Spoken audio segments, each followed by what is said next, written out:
Well, basketball fans in eastern Kentucky and throughout the 14th, 15th region and some parts of West Virginia, we're bringing you a special program tonight.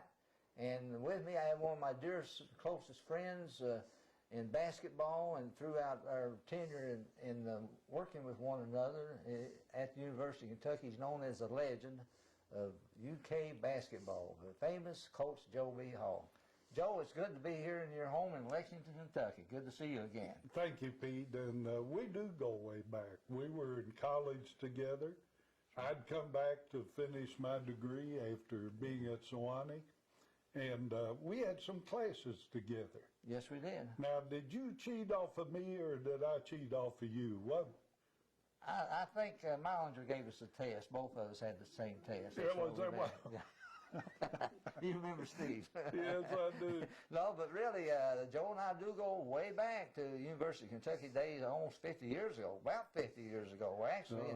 And Joe was working on his master's degree, and we got to know I was down there playing some hoops for Coach Rupp. And Joe had played some basketball there. I think he were on the national team, national championship team, 51. I went in there in 47. I graduated from Cynthia Anna High School. And that was back, Pete, when we had tryouts. Were you in that era when you had to go have tryouts? No, I got a scholarship, but I had tryouts when I later coached, yeah. Yeah, well, it was legal then to have tryouts. So Coach Rupp, every weekend, would have kids come from all over the nation. And the first week that I tried out, there were 70 of us. And we scrimmaged all day long. And Humsey kind of ran the scrimmages. Yeah. And Coach Rupp and Coach Lancaster set up in the upper deck of the alumni gym. The old alumni gym, absolutely. And they set up there and watched the scrimmages. And then they'd tell Humsey who to invite back. So Humsey would come down and he'd read off like 10 names. And that meant you came back the next week. Then there was a new 70 there. And I remember there were all-staters from New York, West Virginia, Ohio, Indiana. Those kids would ride buses. Their parents would bring them. And they'd come down, and you were trying out for a scholarship. Now, a lot of kids that they got to see or were sure of, they gave scholarships and promised them. Well, I'd played there in a East-West All-Star game when I was a senior in high school. So they had already had a good look at me. And after the second set of tryouts, he kept 4 of us, and I was the only one that used scholarship. And the only one that moved up my varsity year, and that was 48 and 49. And that was the year after the Fabulous Five. Oh, yes. I was a freshman with the Fabulous Five. And Kenny Rollins was the only one that graduated off of the Fabulous Five. I didn't know that, Joe. Yeah, and then Dale Barnstable took his place. And we still called ourselves the Fabulous Five and the Sorry Seven my sophomore year. Yeah.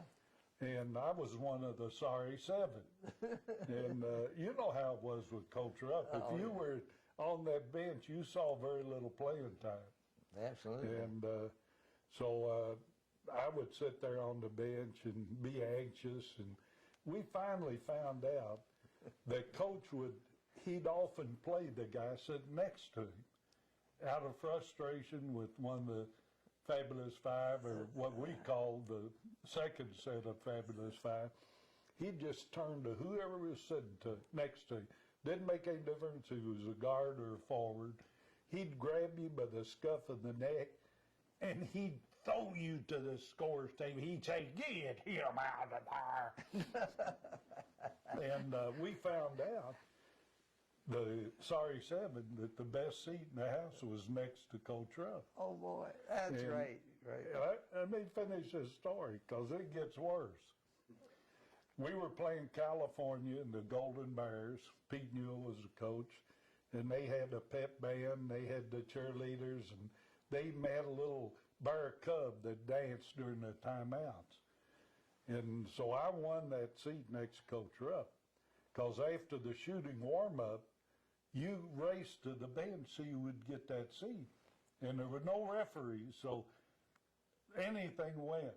I slid in that seat, and the score stayed so close that Coach didn't even look for a sub. And finally I said, Coach, look at there. I said, there's 2.5 minutes to go, and we're 8 points ahead. I said, no way we can lose this game. He just turned, looked at me, and didn't say anything. Clock kept ticking. I said, Coach, I need a drink of water. And I reached over and got a drink of water, and I just poured it down his pants leg. Caught him with an elbow, and I said, Coach, there's no way. He said, Joe, says, you sit there and behave yourself. He says, when Pete puts that bar in, I'll put you into guarding. Oh, I'm glad I can identify with everything he's saying. Just Oh, about. gosh. It was tough sometimes, I'll tell you. But I learned a lot. I learned a lot about, the main thing was the organization of practice. Right. The intensity of playing the game. Yes.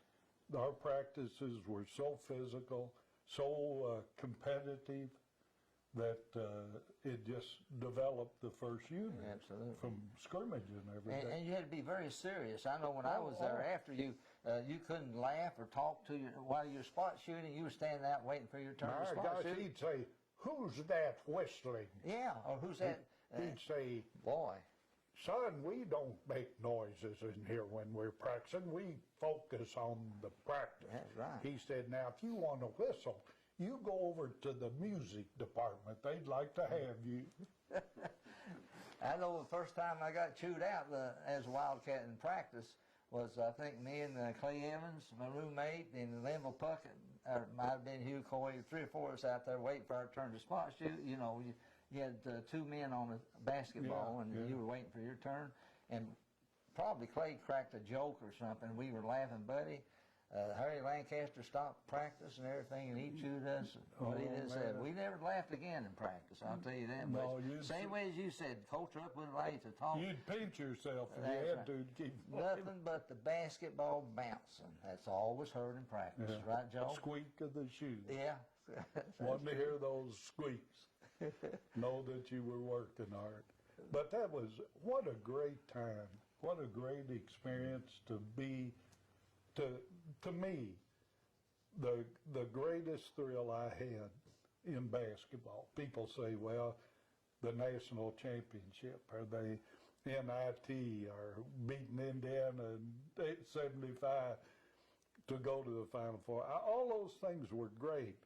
But I remember the first time I came out from under that stands in the old alumni gym with the band playing on UK, and I had Kentucky written across my chest. That was the greatest thrill. My hair still stands up when they play that song. To be on that floor as a member of the University of Kentucky basketball, to me, growing up 25 miles north of Lexington, was just an absolute mystery that I was there. Well, Joe, let me say, I share that same feeling as you do.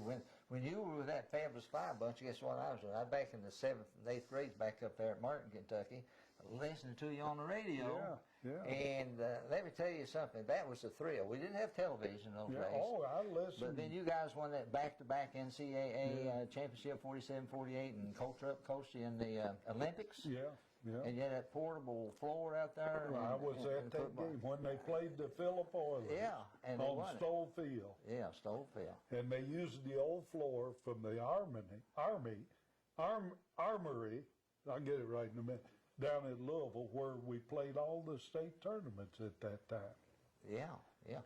And, you know, I went to my first state tournament in that old gym, Alumni Gym? Alumni Gym, yeah. It's unbelievable. Dad was an athlete himself back in Hazard, Kentucky, and he had a sister who lived right down there on Euclid Avenue. And he brought me, when I was about 10, and my brothers down here, 3 of us, to see the first state tournament back in 1946. Guess who won?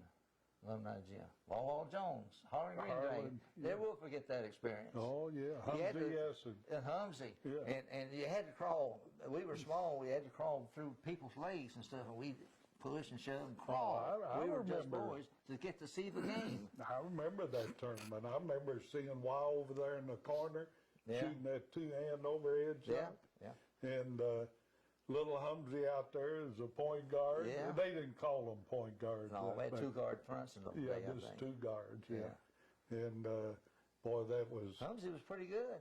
oh yeah, that was a great team. Yeah, state championships. Yeah. It And I remember you'd go there as a little kid to watch games, and you'd see some of the UK players in the crowd or different places. I remember seeing Wilbur Shue. And Oh, I thinking, remember boy, Wilbur, yeah. what a big guy. You know, he was about 6'4". And monster back in Yeah, those days. monster. But great memories and the state tournament. My gosh, what an event in this state. And the thing I like about the state tournament, the competition, open to every school, big or small, in the state. One division, and to see some of those teams come up, first chance to be in the big gym. Back then, I think alumni gym seated about 2,800. Yeah. Maybe 3,000 if they were some standing. But the big thing is the reunion of all the old basketball players and coaches. That's one place that you get to see so many of your old friends and get to visit with guys that you only see one time a year. Absolutely. You see them at state tournament. Joe, you expressed your feeling about how it felt to be Kentucky Wildcat.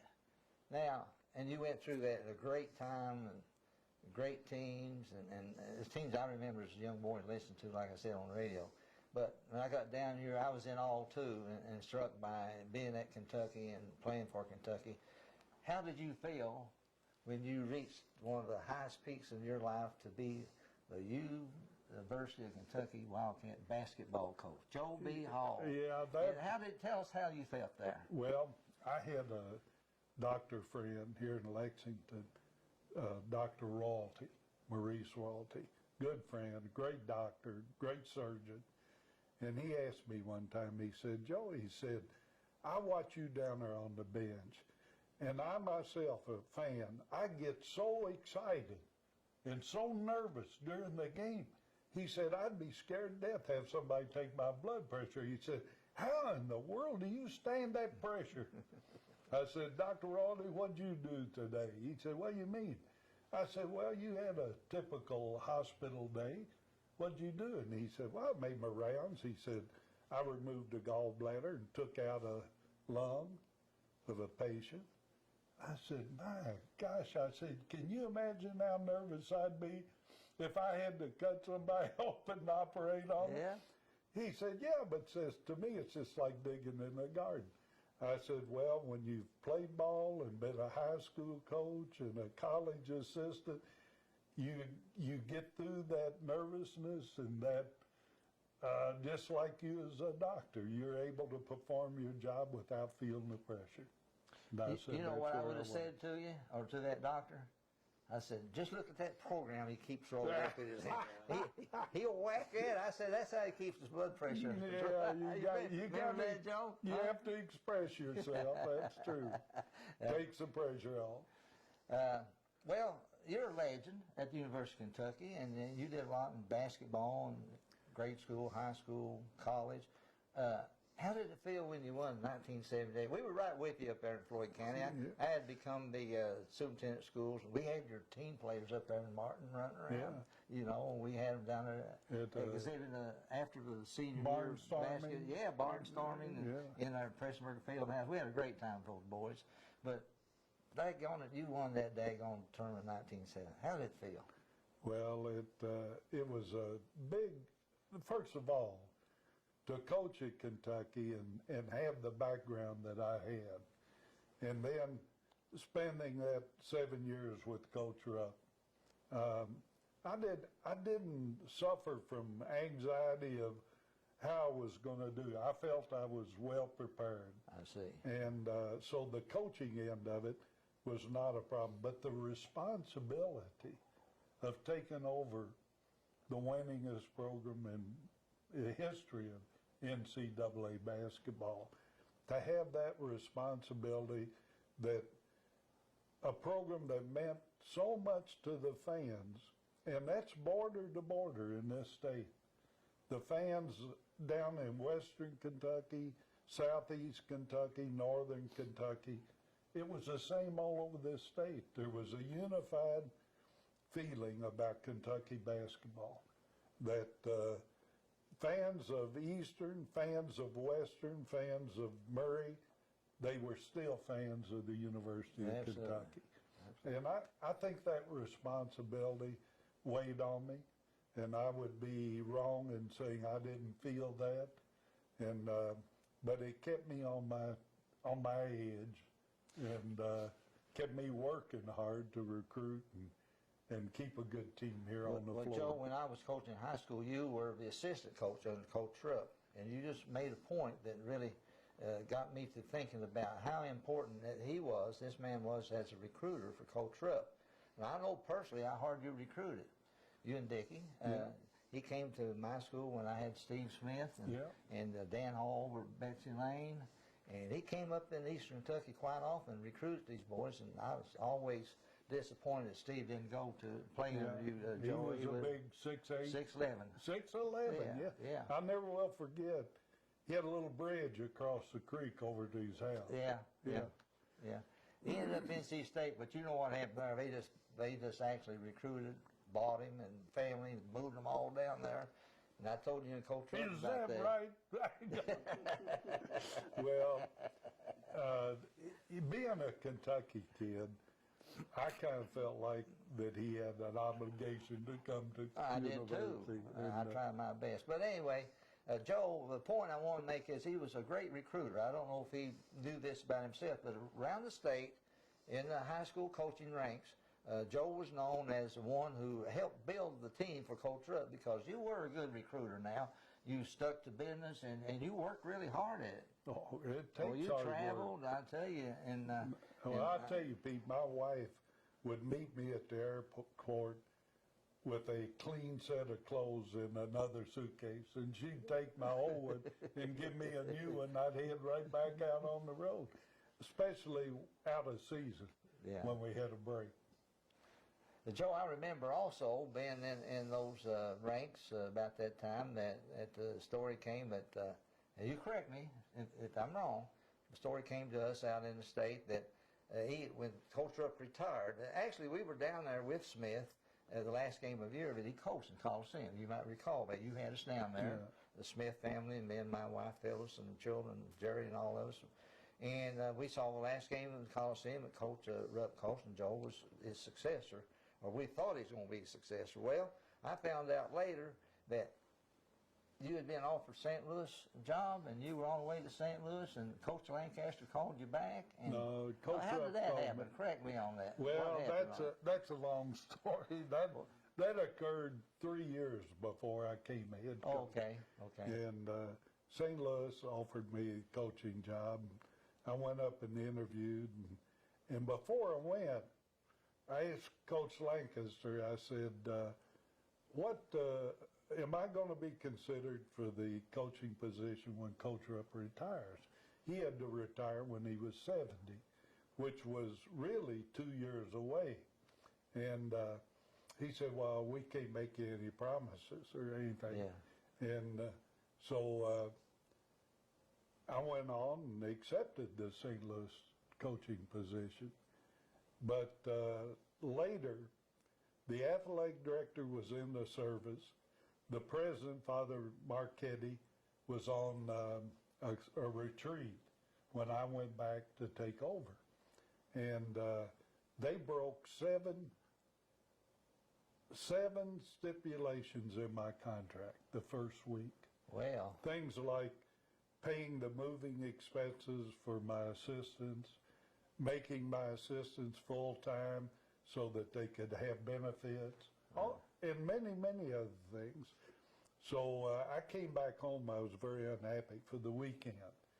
And I told my wife, I said, you know, they've broke I had 14 items in my contract, and they broke 7 of them the first week. And I said, I'm not happy with this. And about that time, Claude Vaughn called me and said, Coach Rupp wants to talk to you. So he picked me up, and we picked Coach Rupp up and took him to the airport. And Claude went in to check his luggage, and Coach said, I want you to come back. And I said, well, Coach, I would think about it if you would support me to be your successor. And he said, absolutely. He said, you're the logical person. So I had Harry Miller, the lawyer here in Lexington, and we went back to St. Louis. And I met with Father Marchetti, and I said, Father, here's my contract. And I said, these 7 items you've already broken. He'd been gone that whole week. And he says, well, Joe, I'm sorry, I didn't foresee that being a problem. Moving the assistants and giving them benefits. And there were things with practice time on the floor and conflict with other sports and stuff. And there were a whole bunch of not trivia requirements, but things that I felt like to build that program I need to have. And all the time I was there for a week, the secretary I was to have wouldn't let me have the keys to the office because of Buddy Bramer, the previous coach, hadn't cleaned out his office. So I had to set up a phone line in a classroom and hold my office that first week. I mean, everything was bad. It was just unbelievable. So Coach said, if you'll come back, I'll support you to be my successor. That's great. And I said, all right. Harry Miller had gone with me up to St. Louis. And when I talked to Father Marchetti, he said, well, what do you want me to do, Joe? And I said, I want you to release me from the contract. And I told Coach Rupp that I wouldn't break the contract, but I'd come back if he'd release me. So he just took my contract and he wrote across the face, said, I release Joe Hall from this contract, and signed it. So we went outside and I said, Harry, you did a good job. Harry hadn't opened his mouth. He says, well, a good lawyer knows when to keep his mouth shut. We're certainly glad that was one contract that was broken, Joe, and you came back and coached. How many years was our head coach at UK? 7 years. 13 years. 13. 7 as assistant. 7 as assistant. And 13 years now. So total of 20 years. Yeah. With now, the program. During that time, we know you won the 1998 NCAA championship. 1978. 78. Well, I'm getting this We were in younger. the Final Four in 75. Right. I took over 72-73 season. Right. Third 72. season, we went to the finals in San Diego and lost to UCLA. And John Wooden's last game as a coach. You didn't have much of a chance that game. It was played them hard. I've seen the review of that game. We played good, but we should have won. Yeah. But there was so much hype around his retirement and whatnot. But then we came back, and I thought the team we had in 77, we lost to North Carolina in the final of the region when they ran the four-corner delay game. And we had a chance to win that game. We lost it. And that group of kids were juniors that year. Mm-hmm. And they had been freshmen. Roby Phillips, Givens, and Lee had been freshmen in 75 when we were at the Final Four. So they really had a strong desire to get back to the Final Four and to win it. So in 78, with the addition of Truman Claytor and Cal Macy and Jay Scheidler, Lamont Williams, Freddie Cowan, we made it to the Final Four in St. Louis, and we won the championship, 78. Then we had already in 76 won the NIT. Absolutely. Runners up in the NCAA in 75, NIT 76. and then won the 78. championship in 78. And then we came back in 84, and we had that miserable half shooting exhibition against, which is the only thing that people ask me about.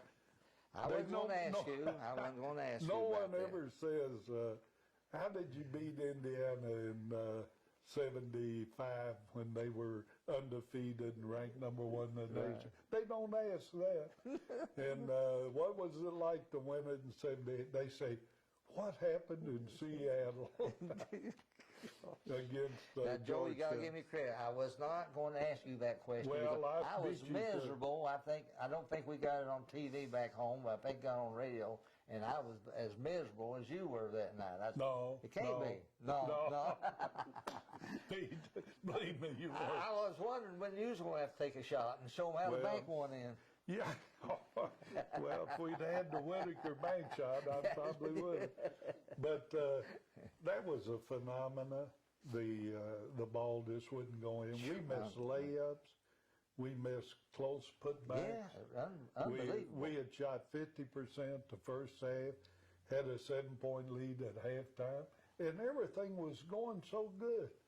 And boy, it was just like somebody turned the light on. Yeah. I accused the Georgetown Physics Department, Georgetown University, of having their physics department develop some kind of ray that disrupted that ball when it got near the basket, because it was miserable. There wasn't anything we could do. Yeah, you could have won that Final Four contest. Well, we too. had already beaten Houston, who we would have played the next night with Elijah Wan and that group, and we had beaten them in Rupp Arena.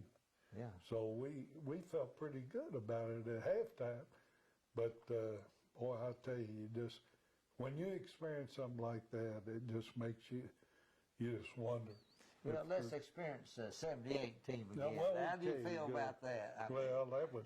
I mean, that was a great ball club, and as you said, they barnstormed the state. Yeah. Everybody was really happy. Besides the NCAA championship and runners-up in 75, I've seen a lot of film on that game. You know, they had it on TV and so forth back home. Watched the whole game there one night, I remember. Yeah, they show it every once in a while. ESPN or somebody does it. But anyway, and you won NIT, runners-up in 75, won in 78, had this great ball club. What was that, 79? Dickie B on that bunch? Or what year was that? Oh, 80? gosh, 81, something like that. Do you remember any other highlights of your coaching career in wins and losses? And by the way, you might remember your record as a coach there. 13 years, I believe, the head coach. I don't remember. It was 290 something and 100 losses or something. It was right at 75%. Yeah, win. that's darn good. Now, Joe, at least average at least 20 wins a season, didn't you? 22 or something like that. Yeah, at least. So this is legend, folks, and we're getting a treat for our basketball fans back in Eastern Kentucky. I tell you, Joe and I have been friends for a long, long time, and I've watched his career, and I know he's watched my little career sometimes. But anyway, Joe, what are some of the top players? I hesitate to ask you about your top player, number 1 and number 2, but who are some of your top players that you coached at UK? I've got an answer for that. I say Larry Johnson, Marion Haskins, Jerry Hale, Ray Edelman, Oh, boy. Roger Harden. Okay. And they were unsung heroes. Yeah. They were the guys that gave you everything they had in practice. None of them made All-American, but they were such great kids. And to a coach, to have the guys that don't get much playing time, they don't get the recognition, Right. they don't get the pats on the back, but they come out there every day in practice and give it everything they've got. They never dissent. And you know, as a coach, if you've got that kind of unity and team philosophy on your team, it means so much to you. And you can look down that bench and you know every kid on that bench is pulling for the guys on the floor. Absolutely. That's great, Joe. Great answer. So those guys were as important to me the other guys, they got enough recognition and fame and notoriety, the All-Americans. And if somebody asked me who was the best player I coached, I'd say, well, just name the All-Americans. Because they were picked by the public as the best players. Good answer, Joe. But I had a lot of other players that made sacrifices and great contributions. Absolutely. And they were as important to our success and to me as a coach as were the superstars. Oh, and great we have answer. plenty of Great those. Joe, I appreciate that answer. I know all of us that played down there appreciate it too, because Coach Rupp wouldn't have said it like Joe did. I appreciate Joe saying those things about the hardworking subs. You remember the '78 championship that I emptied the bench. Yes. I played every kid on the bench, even the walk-ons. And because as a player for Coach Rupp, I remember sitting on that bench and we'd be 30, 40 points ahead and you wouldn't get in the game. And maybe he'd play 7 players, occasionally 8. Maybe 7, mostly 6. Yeah, as I recall 6, too. 7. And we went, I never will forget, right before I transferred, we went to New York and played in Madison Square Garden right before Christmas. Yeah. We'd played Holy Cross 2 nights before in the Boston Gardens when Cousy was a guard there at Holy Cross. Oh, yeah. And we beat them by 5, 6 points. And so I didn't feel so bad about not playing. We went down and played St. John's in Madison Square Garden. Oh, now, to a player back in the 40s and 50s, Madison Square Garden was like Mecca. I mean, it was like the favorite place of all sports was Madison Square Garden. Yeah, I mean, as a kid, you heard people talk about Madison Square Garden, whether it was hockey, basketball, boxing, whatever, was the center of the sports world. So we go in there to play St. John's, and we beat St. John's about 27 points, and I think 8 players got in the game. And I sat there, I would have given whatever anybody would have wanted, my right arm, my left arm, to have gotten in that game and played. Absolutely, certainly. Oh, Joe, that's great answers. I'm telling you. And so I felt it that affected with your my coaching kids. too. It helped your kids. It helped my kids. I wouldn't let those kids die on the bench. They were out there working in practice like I had, and especially in a runaway game, they deserved playing time. You mentioned how you and your teammates learned how to get in the game under Coach Rupp. Let me tell you my experience. just one. That was a joke that I told people. Was it? Well, anyway, it made me think of a real one. I mean, this is a real joke on me and other subs. Anyway, we're playing that year, that 25-0 season. Cliff and Frank and Lou was All-Americans, you know. Oh, yeah. So we're playing all year long, beating everybody. And I was telling Wade coming down that when we played the SEC teams, that was a piece of cake in those days. Oh, Boy, yeah. we subs all looked forward. Oh, we might get to play. We might get to play. So I'm going to breakfast way across campus one wintry morning before we played Vanderbilt. I think it was the last home game of that season. And boy, I'm telling you, I'm all hyped up. I said, no. Hey, Louis, you going to win Saturday night? Yeah, Peter. He said, he called me Peter. We're going to win. I said, Louis, don't you think that some of us other guys ought to get played a little bit? He said, what do you mean, Peter? I said, well, I sat there and watched you guys, you and Frank and Cliff, and working to be All-American. He said, yes, and I'm going to be All-American too, Peter. He said, what do you want? I said, well, when Coach Rupp rests you guys about 3 minutes to play in a game of Saturday night, says, just tell him you want me to play a little bit of basketball, get in the game.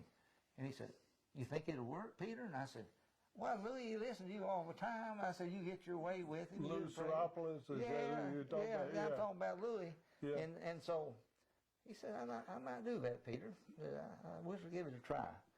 So sure enough, we're beating Vanderbilt 100-40 or something like that. And about 3 minutes to play in the Coliseum. And Rupp calls timeout. I don't know why he calls timeout, but he calls timeout. I guess the rest of his All-American team. You know, he hadn't played anybody, and nobody's gotten in the game. He's mad at the NCAA. Yeah.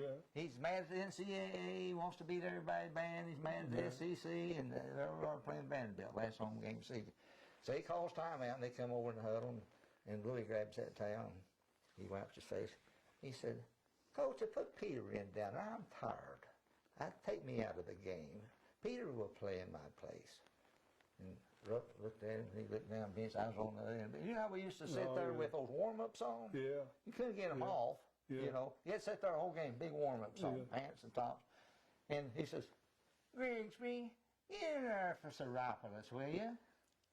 And there comes that man, he's jerking off my pants, and I'm trying to, you know, you had to jerk off your top going to school. You had your shorts on, Yes, Joe. Now, Coach Rupp made sure in those days. We had our playing stuff on, but it was clean. Yeah.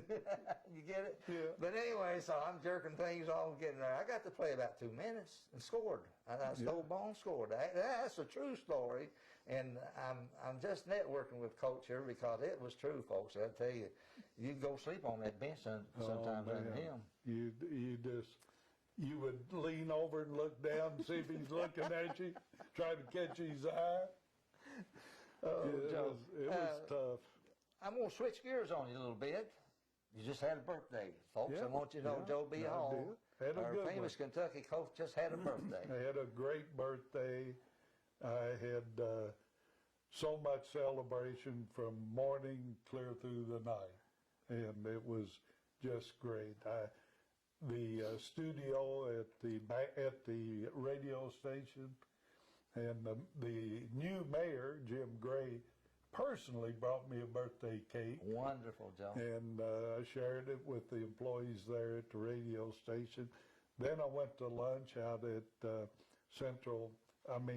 Emmanuel Baptist Church with the lunch bunch, and we had a cake there.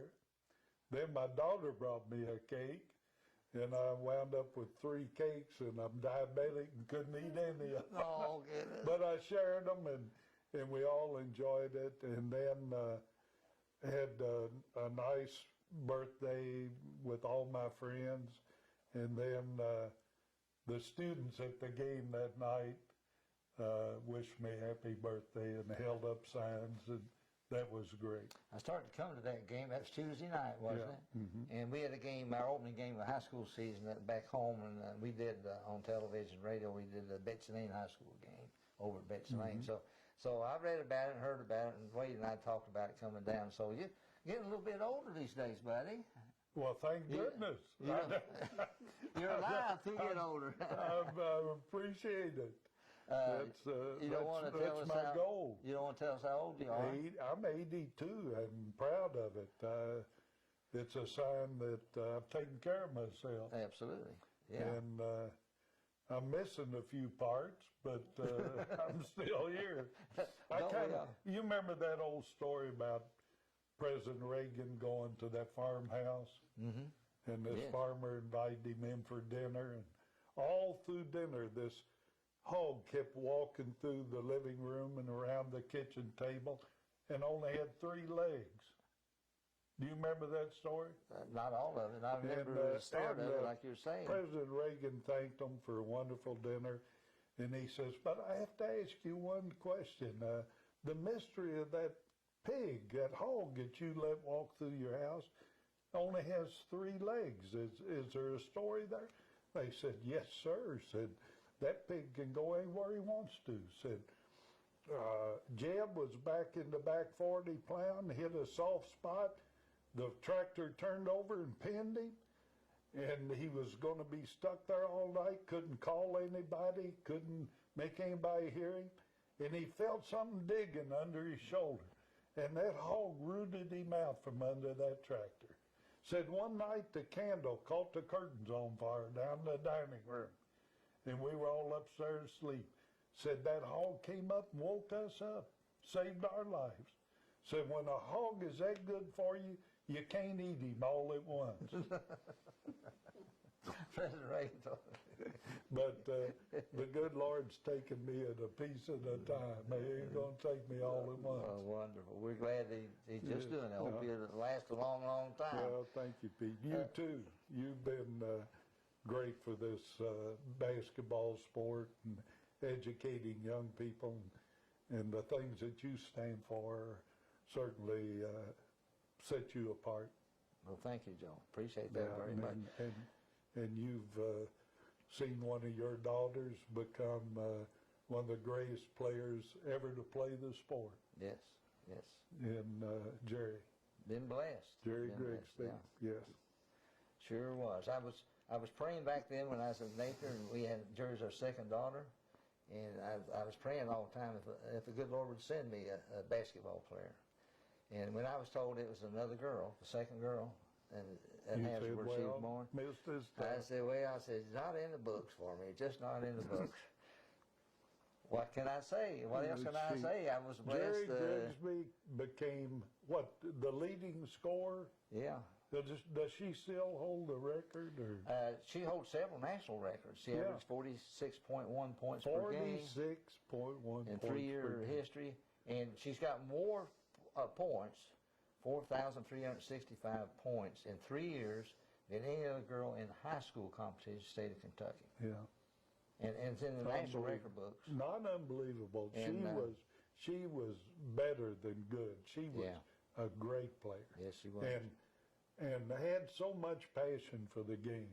Oh, loved it enormously. More than her dad. You could see every minute she was on that floor. She trained every day, 12 months out of the year, basketball. Yeah. Every day by herself. You know, when a team practice something. Yeah. She had the key to the gym, of course, and she'd go down there. That helped. And then she'd run. We won't say she was a gym rat. No, if she was a boy, I'd say that. But she was a gym kitten.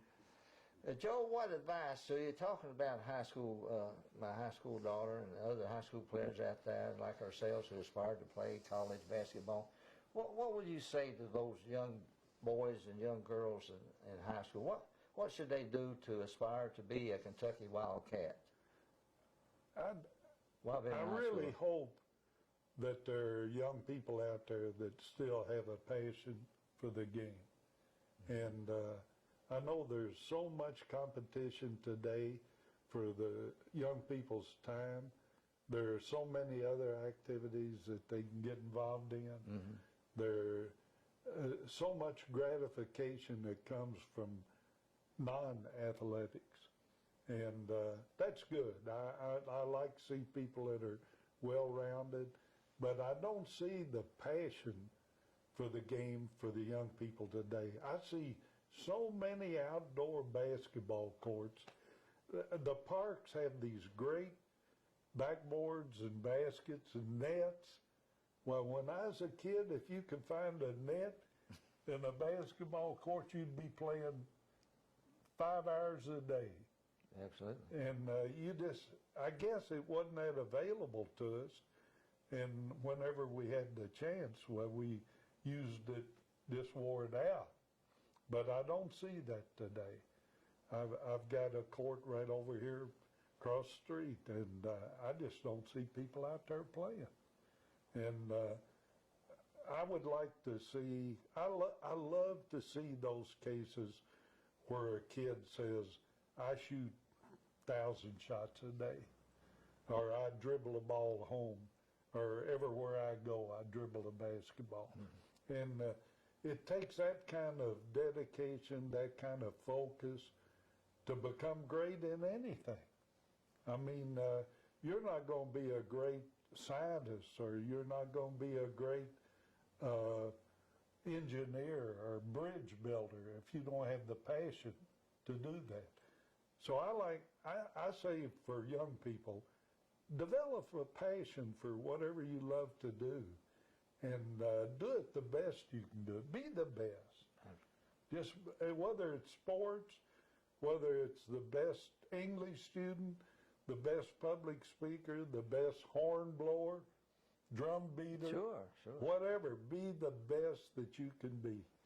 Don't let your talent fall short of what it can be.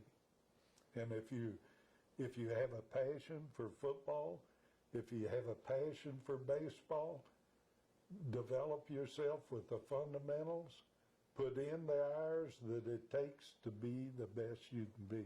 Whatever your passion is, follow your passion. Great advice, Joe. Yeah, well, I'd see people that do it and they achieve greatness in whatever field it is, in a variety of pursuits. It takes that work and effort, doesn't it? Yeah, you can be an all-around person if that's what you want to be. Mm-hmm. Be a little bit of everything, and there's nothing wrong with that. You can be very happy, live a great life. But if you see you've got a passion for something, well, follow that passion and then be the greatest that you can be. Great advice, I tell you. Anyone listening to Coach Hall here can take that advice and it'll work. I guarantee you that it'll work. It'll work. Joe, tell us a little bit about your family. I want to get a little bit on that side. I know you got a great family and everything, grandchildren, children. I'm so blessed, Pete, and I know you are too, and not because I know your family. But my family, starting, of course, with my parents and my siblings, have been the driving force of my life. Because more than anything that I wanted for myself, I wanted to please my parents. I wanted them to be proud of me.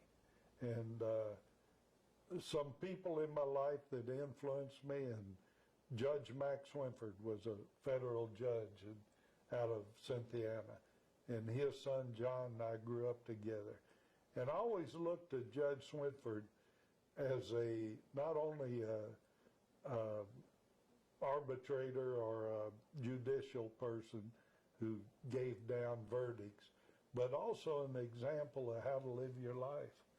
And wanting to not bring any bad to my parents and my family, to do anything that would disgrace them, I would say to myself, what would Judge Swinford say in this situation?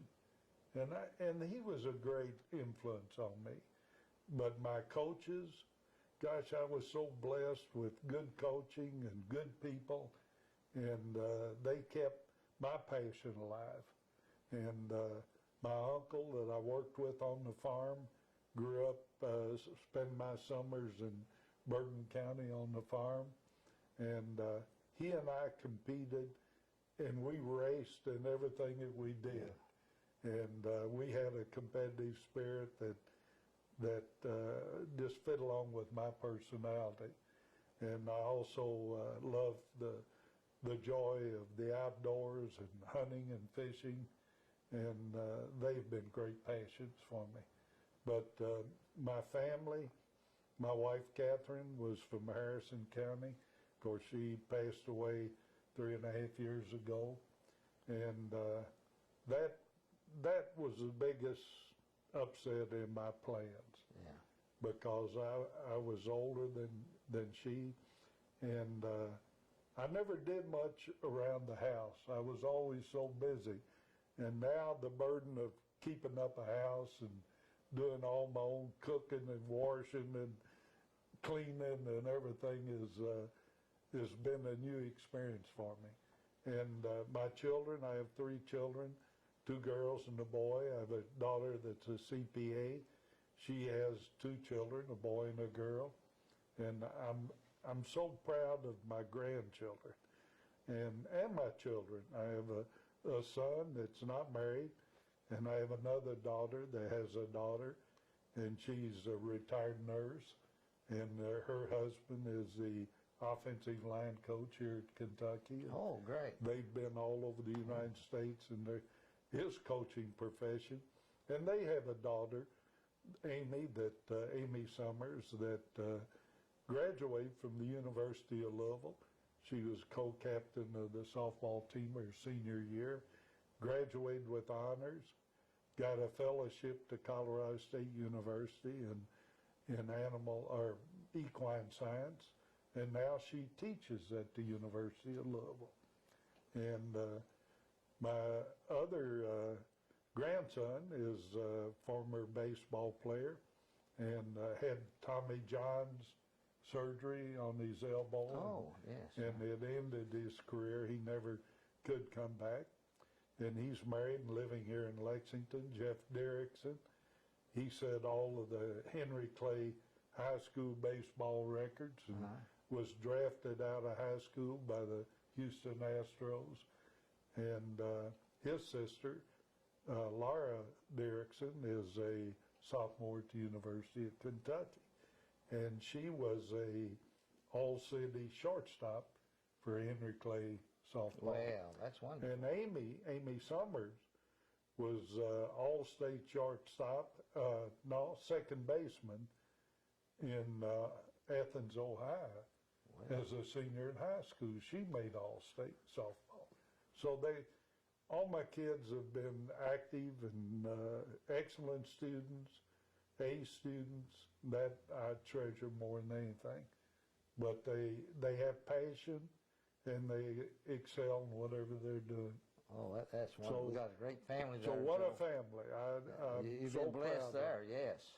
My son is at Central Bank, and he manages the department there, and he's very passionate about what he does.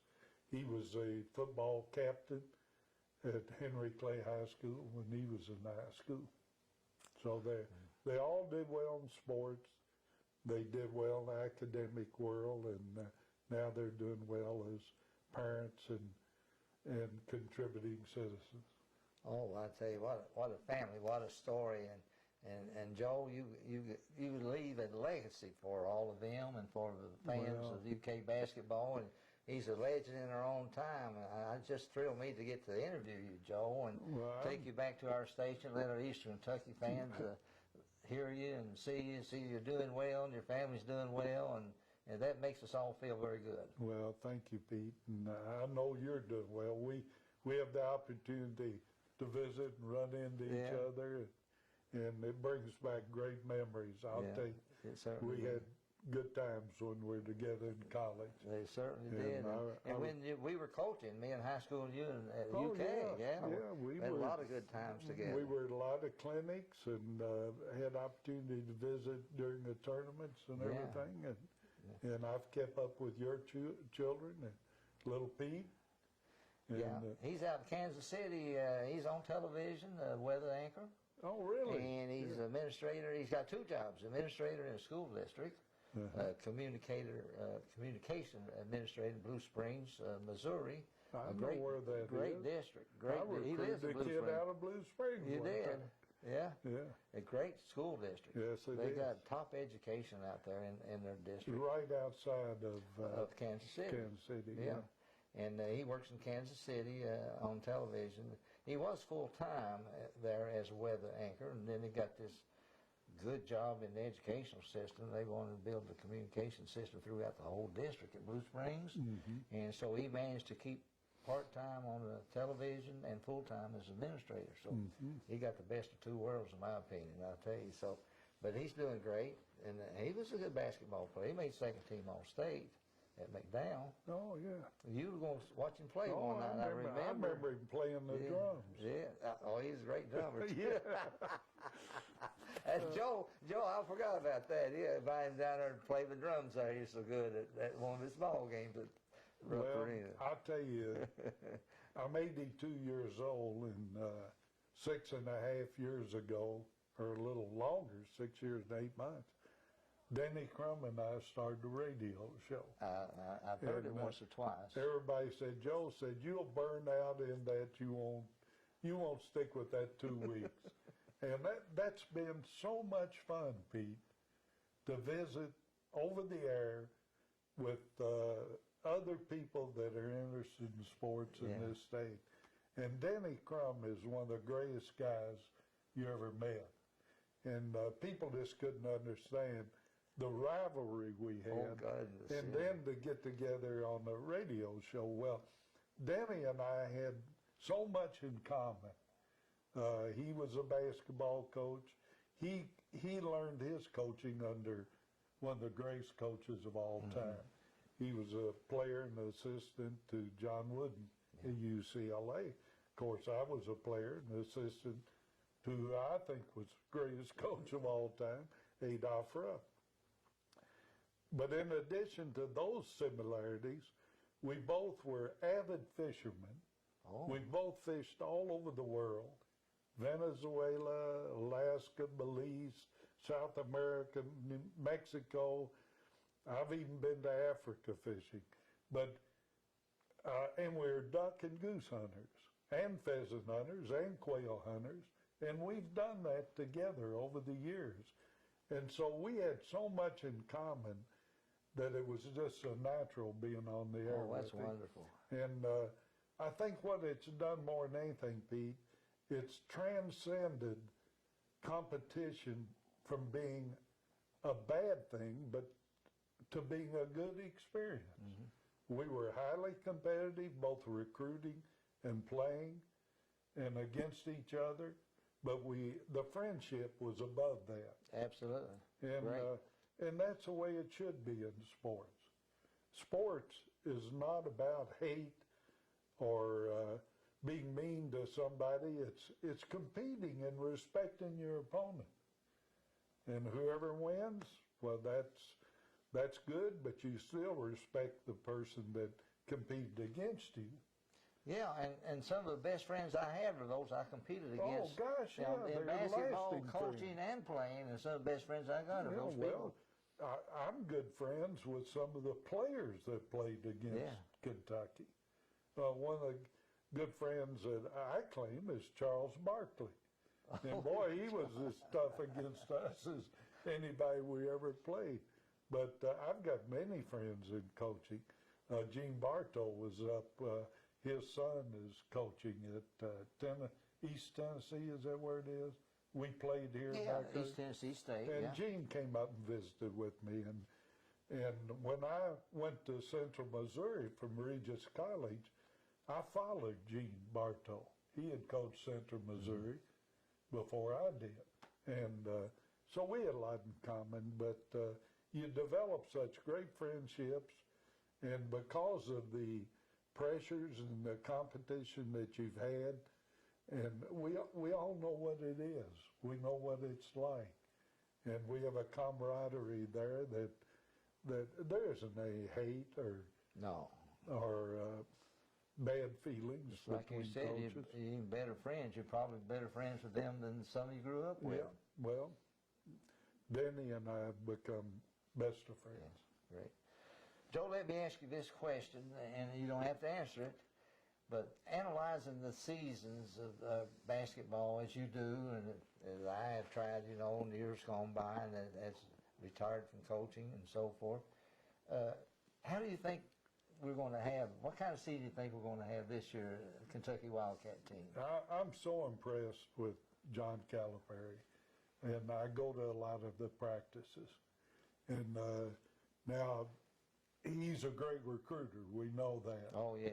And in fact, he's such a great recruiter that it comes back to hurt him. He recruits these top basketball players that are attractive to the pros, and they're what they call one and done. Yeah. But you're not going to stop recruiting that caliber player. If you've got a chance to get a John Wall or a Brandon Knight or a Terrence Jones, you're going to take him. I mean, you're not going to turn down the best players coming out of high school. So he has learned to accept that and develop his style of coaching that develops those players quickly and as a team about as well as anybody I've ever seen. Now, you have to realize that they haven't learned his system before they come in. And Pete, in coaching, nothing greater than to have seniors on your ball club. Absolutely. And because you don't have to go back and reteach everybody every drill, every fundamental, every play that you're going to work. And you can just kind of brush over them as those players get older and they recall the system. And the young ones follow. They kind of learn it quicker because the older ones teach them. But John's got new players every year, and it's going to take longer to develop them as a team. And where they fall short, like the game they lost against Connecticut the other night, well, there was a complete lack of teamwork. And he sees that just like fans do. Yeah. And I think they only had like 6 or 7 assists. So he spends 2 or 3 days practice. They come out in their last game against, who was that? Boston U. Boston U. And they have one of the best team games I've seen them have. They had like 21 assists. Yes. And there was an evidence of really moving the ball and nobody being selfish. No one was hesitant to give it up to somebody else had a better shooting opportunity. And John takes those, what I call them, mistakes or workable improvements, and he works on them and develops them. Yeah. And over the season, well, this is going to be a very good ball club. They're extremely talented. Jones and Knight and Lamb and all of these kids, even some of the older ones have made visual improvement. Harrelson, for instance, and Miller and Liggins and Hood. All of these players have really improved. And I think it's going to be another exciting year if, and we're right here sitting when the decision's being made on Enos Canner. And if that guy gets approved to play, you're going to see one of the best basketball players that you've seen in a long time. Excuse me. And he's a key to this being a really great team. Absolutely. Yeah. You told me that before. Yeah, we talked about Cantor. And are we going to find out something about him this week? Oh, I think we'll know in the next day or so. Next day or so. Yeah. Boy, I saw him one time on television playing in an all-star game of some kind last summer. Yeah, and he was fantastic. He 40 some points. Yeah, fantastic player. Fantastic. Well, he'll be good, and he's been practicing with them and furnishing opposition for Harrelson and Vargas to work against, and that makes them better players. But he's going to be a great improvement to this team if he's allowed to play. And I've got a feeling, based on what I've heard about the extreme desire and intent of his parents during his play in Turkey to maintain his amateur status. Everything that they were paid, they kept books on it and showed what expense it was satisfied, what it was for. And they did that with the intent of keeping him eligible for collegiate play. Well, boy, Joe, I certainly hope you're right, because he will help the ball team. And Joe, we're going to close this down. It's been great talking with you. It's always it's good talking to you. That you're going to be on our television station, and we're going to be airing this program several times for people back home in Eastern Kentucky. We're not going to play a little one-on-one over here in the park before you leave? Oh, my goodness, Joe. You've been practicing. I know he's been practicing. No, we better shoot pool or something. But this has been great. I tell you, get to talk to the famous Joe B. Hall, legendary in the state of Kentucky, as our UK coach, one of the most popular, if not popular, coaches that we've had at the University of Kentucky. And not taking anything away from the current coach or Patino or Coach Rupp, but Joe, you have been a household name ever since you started coaching here at UK. Well, it's easy to pronounce. Let me tell you something. You can't beat the simplicity. If I start checking your genealogy, there's all kinds of halls back there in the mountains. And I love every one of them. I'm kin to all of them. I know it. And well, my sidekicks, what was it now? Is it Uncle Joe Hall? He claims it's Uncle Joe Hall or something. All kinds of halls back there. So he has to be back in that family tree somewhere. He has to have some relation. I'm proud of all the halls all over Kentucky. They're good, hard-working, honest people. Absolutely. And Joe, you ought to be proud of what I wore today in honor of you. Hey, Pete, I Is this really... UK, Yeah. what I wear to the ball games at Rupp Arena, and I've been blessed to be able to watch a lot of basketball ever since it opened, Joe. You know, indeed. Cliff was the AD, and I got all the seats I wanted. Yeah, You know how that works, yes, son. indeed. But Cliff Hagan, a great AD, and a great person too, Joe, Yeah, as you know absolutely. about Cliff. Yeah, I love But I wore my jacket, and I wore it to my Kentucky ball games. I wore it to all his at home, my home games and everything. So I wore this in honor of him and Kentucky basketball. And besides that, being a good, long-time friend.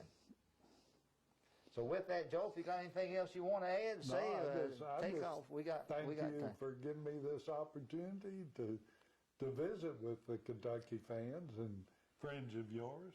Right. And come back anytime. Okay, there you have it, folks, and I hope you enjoy it as much as I've enjoyed it, and Wayne has enjoyed it, bringing you this great interview with Coach Joe B. Hall. We're awfully proud that he accepted here in his beautiful home and talked basketball about his family and about how to play the game. And well, you'll hear it eventually. And so we're very pleased and appreciative of Coach Hall visiting with him in his home. It's here in Lexington, Kentucky, and we're proud of him. Yeah, and come and see me. Come and see him. Okay, and hope you have many, many more wonderful birthdays, Joe. Thank you, Pete. You too. Okay, thank you, Joe B. So with that, take it away, fans. We'll see you sometime in the future on the hardwood in the 14th and 15th region doing live basketball games and the games that we hold over till later at night. So all our fans can watch. We do that, Joe, so all our fans, people shut in the hills and valleys up there, can't go to the games. And some of the old-time players and cheerleaders that don't get out to the games, they watch it on tape delay.